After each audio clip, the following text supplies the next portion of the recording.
guys, hope you are doing well because we are doing well ourselves. If you're new here, my name is Kezia Mange, aka Kez the Fashionista, and if you're a member of this channel, welcome back and thank you for watching our content. Thank you for liking, thank you for subscribing. Our channel is based on issues about self-care, self-love, self-esteem, self-confidence, good looks, good feels, mental health and physical fitness. Yeah, so today we are going to have a topic, and the topic we are calling it doctors are angels on earth, and we're gonna get to know why we are calling them angels. Yeah, so with no further ado, we're going to the topic. So as I said, our topic today is doctors are angels on earth. So it all started during my first pregnancy, and during that pregnancy I had a condition which they termed as a breech presentation, and that means the baby had a funny presentation, maybe in the stomach. So I went for a few checkups, and after the checkups they agreed that the baby won't be given birth normally, so the baby had to be removed through the CS. Yeah. So after the 8 months and some few weeks, and some maybe 2 weeks, the baby was agreed to be removed because now the condition was now not fit for me, because the baby used to disturb me so much. So the doctor decided that the baby is going to be removed, and that is when I faced my first CS, and I actually walked to theater. So I walked to theater. I was healthy, let me say so, though my blood levels were a bit down, but not that bad. So I walked to theater, and the baby was removed, and it was a successful operation. But on removing the baby didn't score well. The baby had low scores. Okay, those who have had the doctors they call it score, but actually it's the first cry of the baby after being delivered. So on that particular time, my baby didn't cry well. He cried very faintly, he cried very weakly, but they took him to nursery, and I actually didn't know the reason why a baby should cry after birth, and most of you don't know, and I'm actually going to tell you. So the baby didn't cry well, and he was taken to nursery NBU. And after I got to the ward from the theater, the nurse on duty told me that the baby is well, but he's in the nursery. So after I gain some energy and be able to walk, I can go and see my baby in the NBU. So I was very much worried because you remember a person being taken to theater, you're asked for your baby's clothes, and they are kept on a certain bed that the baby will be carried from the theater to the ward. And now the clothes that I had given out for my baby were on my bed, and I was like, where is my baby without clothes? So my mind told me the only place he would be without clothes is maybe in the morgue. But that was not the case, so I was very tensed, and I decided that I will not even wait to gather that energy. So I walked with my needle, and I went to that nurse and told her, now I want to see my baby. I was actually very weak. It was less than 2 hours from the theater. So she asked me, are you strong enough to see the baby? And I told her yes. So she directed me to the NBU, but on entering the NBU, that place is damn hot. So on entering, I felt like I would faint. The heat there is too much, plus now I was weak. But I just gained energy and entered the NBU. And on the very first bed, I think my baby was the recent one from the theater, so he was just on the first bed. So I just watched over him. He had a tag on the hand, and it was written my name. So I just recognized, and from the theater I didn't have a full anesthesia, it was half, so I had noticed his face.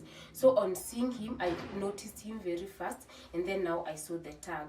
So I looked at my baby. He was on a machine, he was having drips. So I was like, what is wrong with my baby? Okay, initially I didn't know that cause of not crying is this serious. So I asked the nurse, what is wrong with my baby? And she told me this baby didn't cry well after birth, and he inhaled some fluids.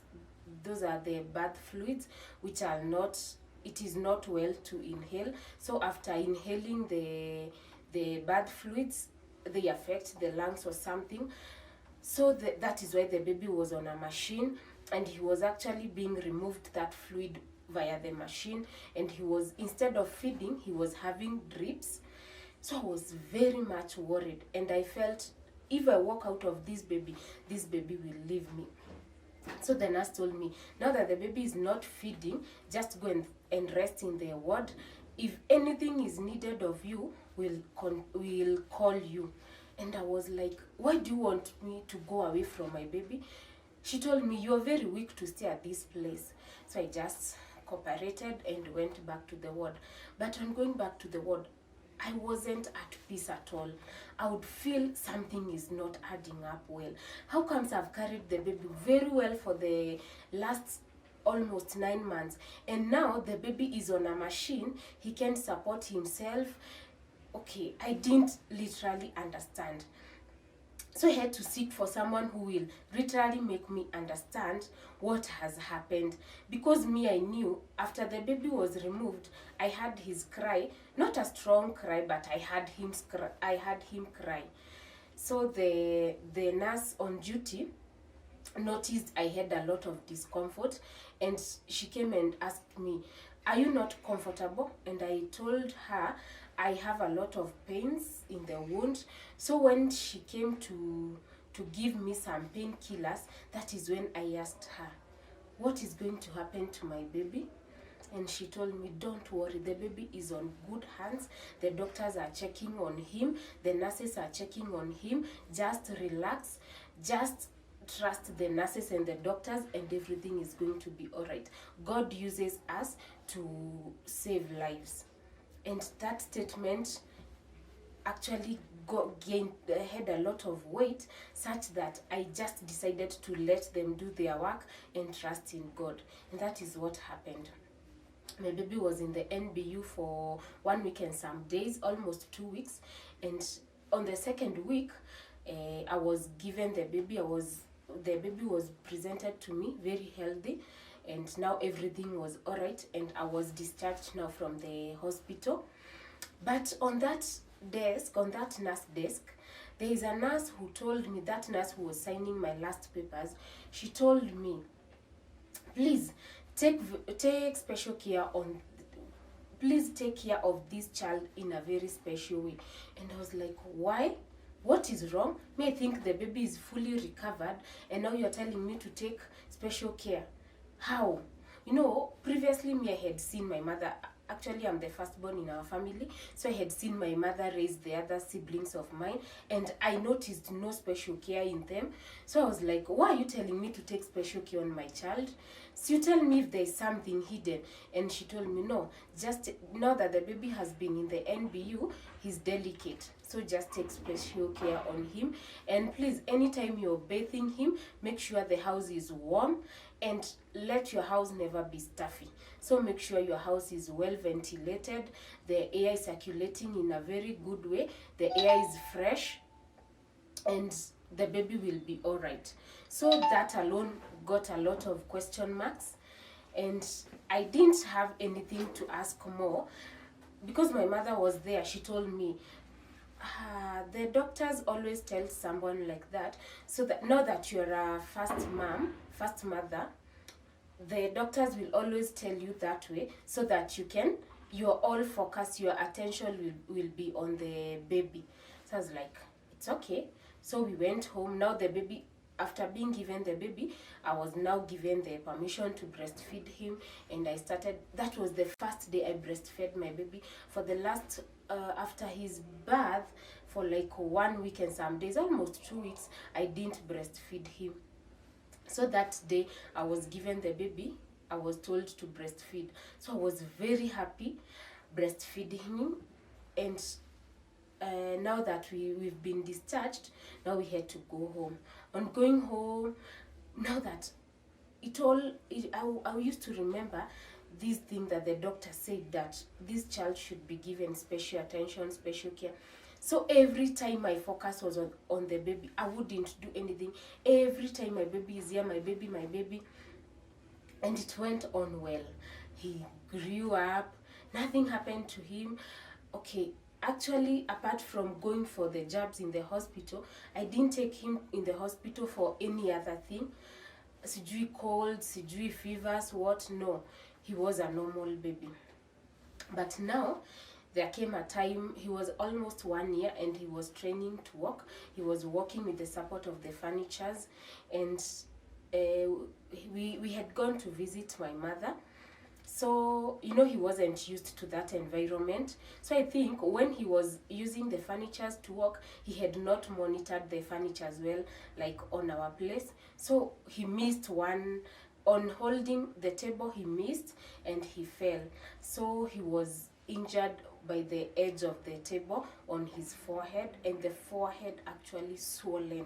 It had a big swelling, and he actually behaved like he had convulsed. But my mother told me this is all about shock. He has been shocked, and that is why he has done so. So I asked my mother, should we take him in the hospital? My mother told me, no, it's not necessary. Just massage the swelling, and it will disappear. And that is what I did. The baby actually slept, and he slept for like 2 hours. And after waking up, my mother asked me, how is the baby? I told him he has waken up and everything seems normal, although the eyes are very red and the swelling is not gone, all of it. So she told me with time it will disappear. So I trusted my mother, and after there, I think things went on very bad, because you remember my baby was training to walk. So right now he forgotten to even stand. He couldn't stand. He was just sitting down. Anytime you try to stand him up, I don't know if the legs were weak or what, but he couldn't stand anymore. So I started being concerned. What is happening? And I told my mother, and she told me, now that the baby had gotten a shock, and the shock came because of him trying to walk, now maybe that shock affected him, and he's now in fear, and he don't want now to walk again. So I said, maybe let me give him time. He will recover by time. Oh, my baby forgot to walk. He couldn't walk at any one point, maybe because of that effect of falling. You remember he had an injury on the head, but we didn't know it was that serious. So like 3 months he couldn't walk. After the 3 months, that is when he recovered his walk, and he wasn't now walking with the help of the furnitures. He was now walking on his own, and I was very glad. It was a milestone ahead, and now I felt more better. So from there, everything went on well, and nothing was as special as the doctor said, and now life went on well until now, when now I got my second pregnancy. So on my second pregnancy, you remember, now I had a previous scar of the firstborn, and now I have a pregnancy, and the pregnancy wasn't that disturbing, but now due to the previous scar, it was supposed to be taken somehow specially. So I had to to have a clinic with the gynecologist and eat on very good diet, take some supplements. Yeah, so the second born was now due to be delivered, and now that I had a previous scar, the doctors asked me whether I'll toss or just get another CS. But this time round, I wasn't ready to go through the labor pain. I just decided to do another CS. So the baby was removed. This time round, the baby was term. She was fully term. She was removed. She was a healthy baby. She weighed 2.5, and previously my firstborn weighed 3 kg. This time round the baby weighed 2.5. She was a healthy baby. She cried well, she scored well, unlike now the firstborn. And I was very happy because this time round she didn't go to the nursery. After 3 days we were discharged from the hospital and we went home. The baby breastfed very well until now, when my firstborn was 3 years. On his third year, I noticed that he had some undecided testes, and I took him in the hospital, and they said the condition was treated through surgery. So I was very worried, like how could a 3-year-old child go for a surgery?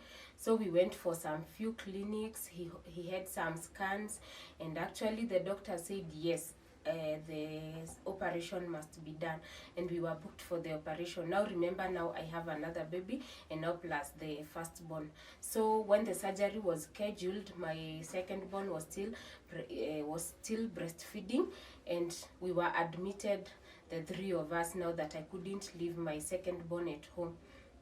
So the surgery was, now that was the third time now I'm entering the theater. You remember the first time was delivering the firstborn, the second time I was delivering the secondborn, and now this time round I'm going to theater, and I was the one presenting my baby to the doctors. So you go holding your baby, present him to the doctors, and you leave there when the anesthesia is successful. So they will give him the medicine, and after the anesthesia, now you're told to leave and wait for the baby. So that is what I did.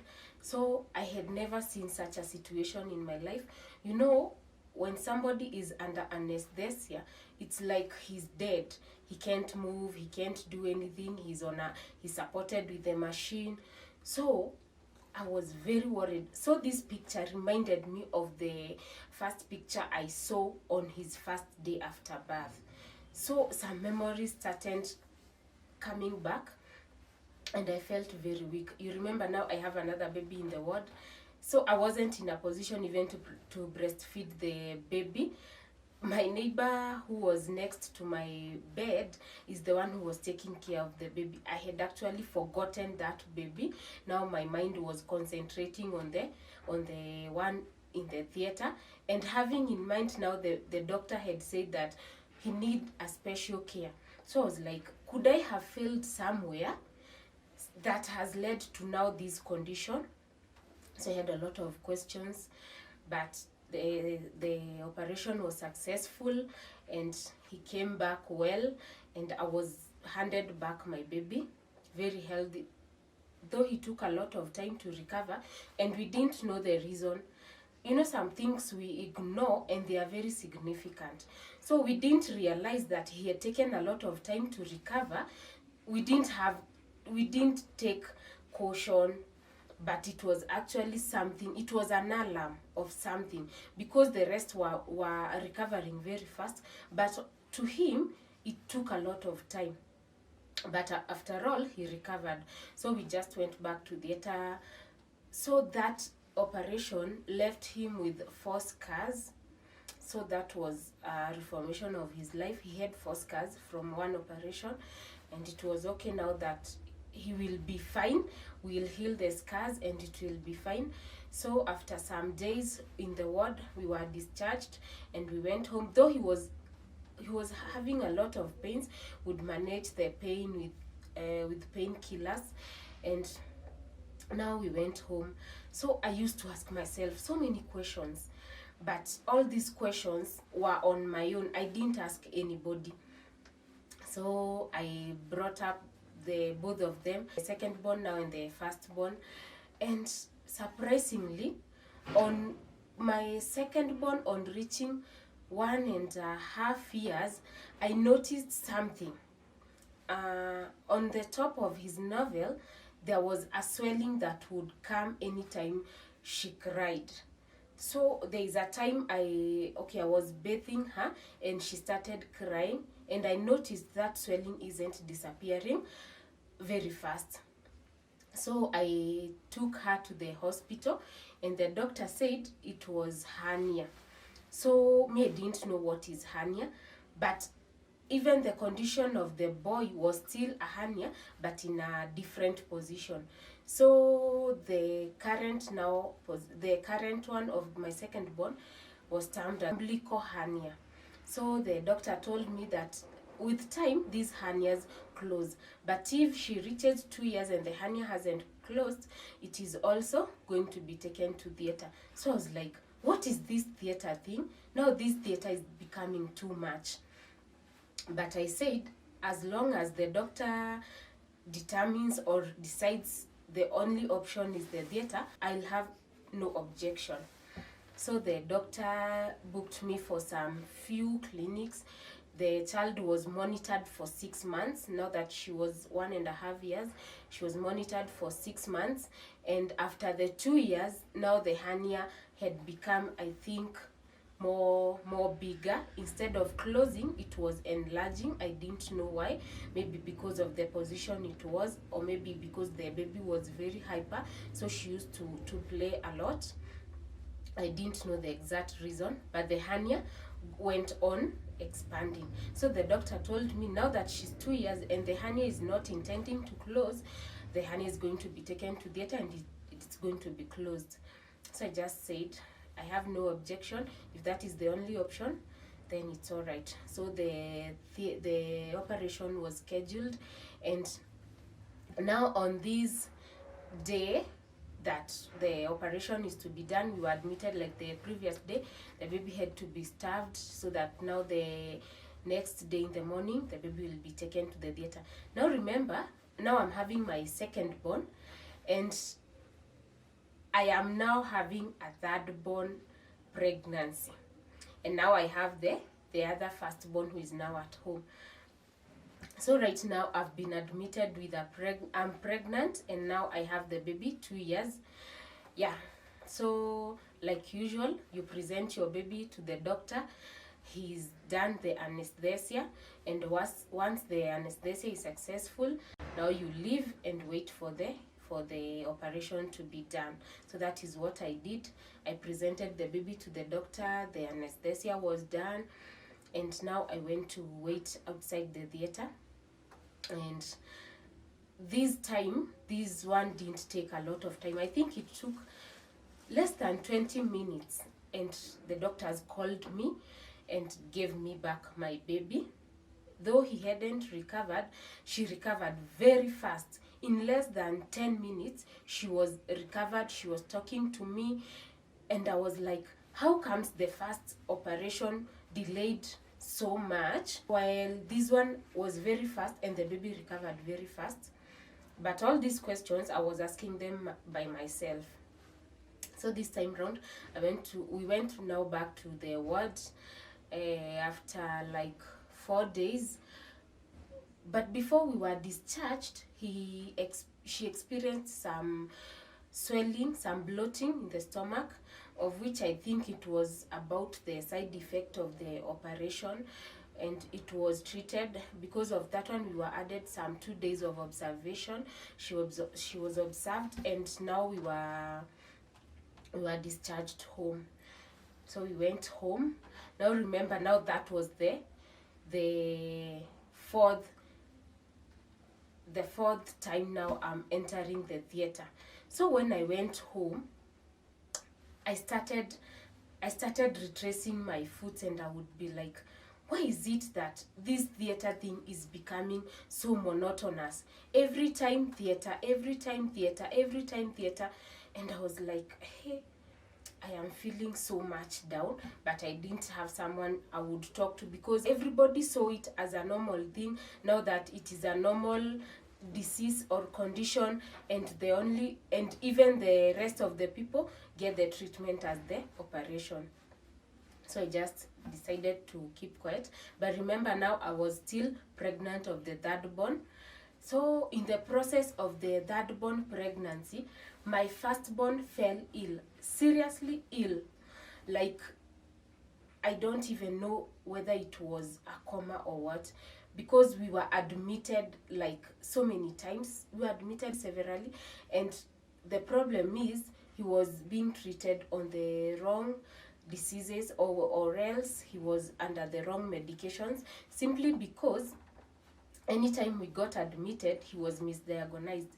And the reason is, the first time we were admitted because of difficulties in breathing, and the doctors termed it as a severe pneumonia, and he was treated on the pneumonia. We got treatment on the pneumonia, and it wasn't improving at all. So the doctors said, we can, now that it's managed, we can just go home and finish the medication. So after going home, the condition worsened, and we came back. This time round, they said he had, now that the pneumonia hadn't been treated fully, now he had some malaria. So it was a combination of a severe pneumonia and now malaria. So he got both treatments once again. But after the treatments, it was still not successful. And we went home still not healed, but we were still managing. So on going home, the condition worsened more than the previous one. And this time round, he was swollen, the whole body was swollen, the eyes were swollen, they couldn't even close, the lips were swollen into an extent of cracking and dripping blood. And this time round, the doctors were shocked, and they were like, what has been happening? So the files were removed, and it was noticed he has been under so many treatments. And the doctor who was on duty that day requested for a scan, and the scan was done, actually the abdominal scan, and the scan defined that he had an infection on his left kidney, and the kidney had I think that infection had caused a wound. So the wound, I think, was very septic, so he had now to go for the treatment of the kidney. He was treated, but the swelling was still not going down. So the doctor decided to seek for a further treatment, and before then, he still requested we do another scan, so that we can monitor whether the medication he has been under has been working. So on the next scan, it was noticed now that the spleen has inflamed, and it had some fluids, and now that fluid had to be removed, because now they thought the fluid is the one making now the body to swell. Well, doctors, they had now to do the medication of the kidney, the spleen, and now, remember the malaria, I think, I don't understand whether the malaria was healed, but I think now the combination of all these diseases were the ones making him very severe.